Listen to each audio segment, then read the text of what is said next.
கர்த்தருக்கு வேலை செய்யறது சந்தோஷம். ஊழியம் வேற, கர்த்தருக்கு செய்யற வேலை வேற. நல்லா கவனிக்கணும். ஊழியம் வேறு, கர்த்தருக்கு வேலை வேறு.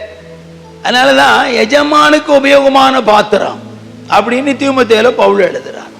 நீங்க ஊழியத்துக்கு உபயோகமா இருக்கிறீங்களா, எஜமானுக்கு உபயோகமா இருக்கிறீங்களான்னு இன்னைக்கு நிறைய பேருக்கு தெரியல.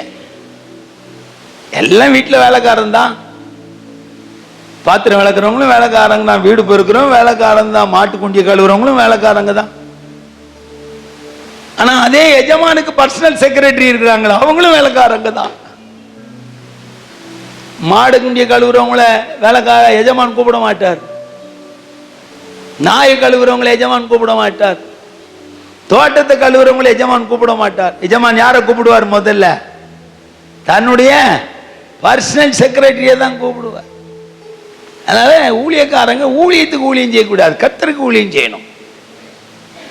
தலைவர்கள்லாம் மாத்தி மாத்தி பிரசங்கம் பண்ணி பெந்தேகோஸ்தையை குழப்பி விட்டானுங்க பாவிங்க. பாஸ்டர் ஏசுராஜ் பாஸ்டர் சொன்னாங்க, நீங்க அவன் இவன் கொஞ்சம் பேசுறீங்க, கொஞ்சம் அதை மாத்தலாமே.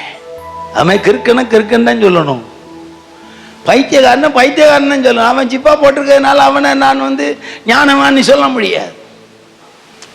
அவன் கோட்டு சூட்டு போட்டிருக்கான், அமெரிக்கா போறான், லண்டன் போறான், 500 கிலோ சக்கலை சபை வச்சிருக்கிறான், பெரிய பர்சனாலிட்டியை வளர்த்திருக்கிறான்றதுனால அவனை நான் மரியாதை கொடுக்க முடியாது. அவன் கர்த்தருடைய ஊழியக்காரனா இருந்தால் மரியாதை, ஊழியத்துக்கு ஊழியக்காரனா இருந்தால் மரியாதை கொடுக்க முடியாது.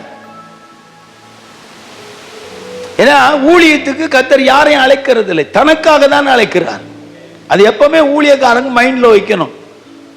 ஊழியம் செய்யறவங்க நிறைய இருக்காங்க, ஆனா கர்த்தருக்கு ஊழியக்காரனா இருக்கு. அதனாலதான் எபேசியர்ல பவுல் சொல்றார், நீங்கள் யாருக்கு ஊழியம் செய்யுங்கள்? கர்த்தருக்கென்று ஊழியம் செய்யுங்கள், எஜமானுக்கென்று ஊழியம் செய்யுங்கள். அல்லேலூயா, ஸ்தோத்திரம். கர்த்தர் நம்மளை ஆசீர்வதிப்பார். ஒரு 2 வசனம் வாசிப்போம்.